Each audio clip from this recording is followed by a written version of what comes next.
जय हिंद दोस्तों, वंदे मातरम। आप लोगों ने गांव में बहुत सारे गालियां सुनी होगी। उसमें एक गाली होता है हरामी।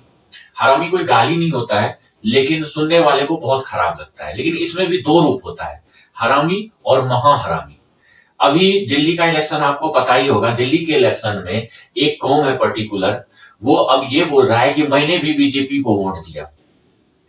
मतलब हरामखोरी का भी एक हद होता है। और बीजेपी एक ऐसा पार्टी जो कि खुल के बोल रहा है, अरे यही तो हमारे हिंदुस्तान की शोभा है कि हम सब मिलके एक साथ रह रहे हैं। भाइयों, ये शोभा नहीं है।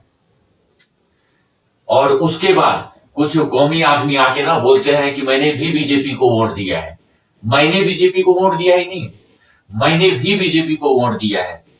मक्कारी खून खून से में भरा हुआ है जिसका, वो कभी भी किसी अगेंस्ट में नहीं जा सकता है।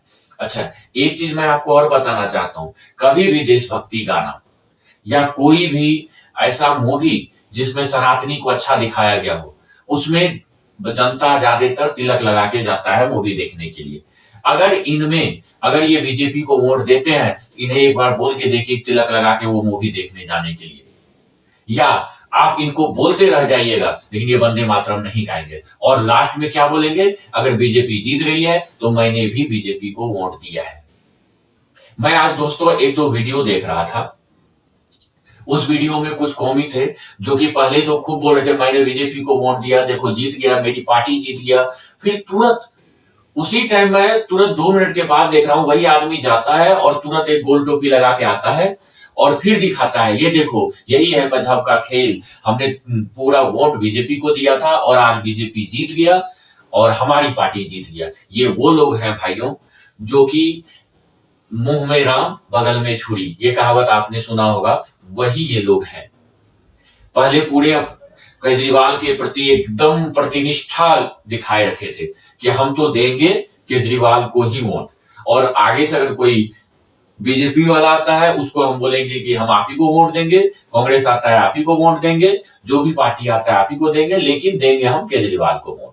पूरा तय है, मस्जिद से ऐलान होने लगा, सब कुछ हो गया। आप ट्विटर और जिसको अब एक्स बोला जाता है उस पर मुहिम देखिए कि उसपे ये दिया है कि मैं लानत भेजता हूं अगर कोई बीजेपी को वोट देता है। भाइयों, इस बार भी वही करना है, बीजेपी को वोट नहीं देना है। और फिर जब बीजेपी जीत जाती है तो वही आदमी निकल के बोलता है कि मैंने भी बीजेपी को वोट दिया है। हरामियों की कोई एक होना चाहिए ना कि इनकी जात, जो कि नहीं होता है। मैं पर्टिकुलर किसी एक कौम को नहीं बोल रहा हूं। उसमें कुछ एक दो हिंदू भाई हैं जो कि जाके बोलते हैं अरे यही तो हमारा अच्छाई है, हम सब मिलके रह रहे हैं, सबका साथ सबका विकास। मोदी जी का भी एक गलती था, सबका साथ सबका विकास बोल के ना अपना तो सीट कम करवा लिया, 240 पे आ गया। उसके बाद सुधार हुई उनके भाषा में, लेकिन वही चीज पहले होने से ये नहीं होना था। अभी मोहन भागवत जी का एक बयान मैं सुन रहा था 2 दिन पहले। उन्होंने बोला कि जब आप में एकता हो ना तो आपको कोई आपकी उन्नति होगी।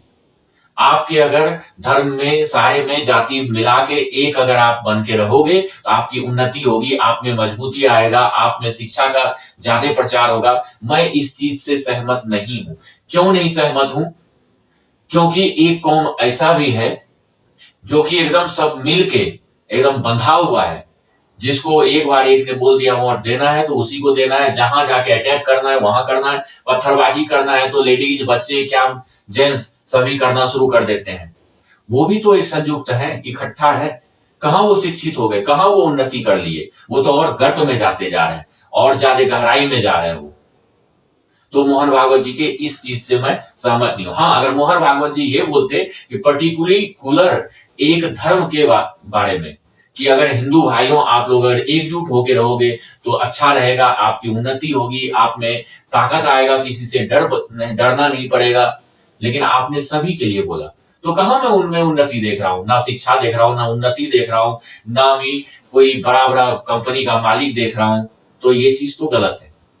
और मुझे सबसे ज्यादा गुस्सा आता है जब वो बोलते हैं ना कि मैंने भी बीजेपी को वोट दिया। आपने देखा होगा लोकसभा चुनाव में जहां से मुख्तार अब्बास नकवी का घर है, वहां पे जब इलेक्शन का वोटिंग शुरू हुआ, अकेले मुख्तार अब्बास नकवी के घर में कम से कम 9 से 10 लोग हैं। अगर उनके बगल अगल के परिवार को मिला दिया जाए तो 20 से 25 लोग होंगे, और सब थे कि मुख्तार अब्बास नकवी बीजेपी के बहुत बड़े लीडर हैं, आपको भी पता होगा, और उनका परिवार तो उनको देना चाहिए वोट, लेकिन उस पूरे मोहल्ले से एक भी वोट नहीं पड़ा बीजेपी को।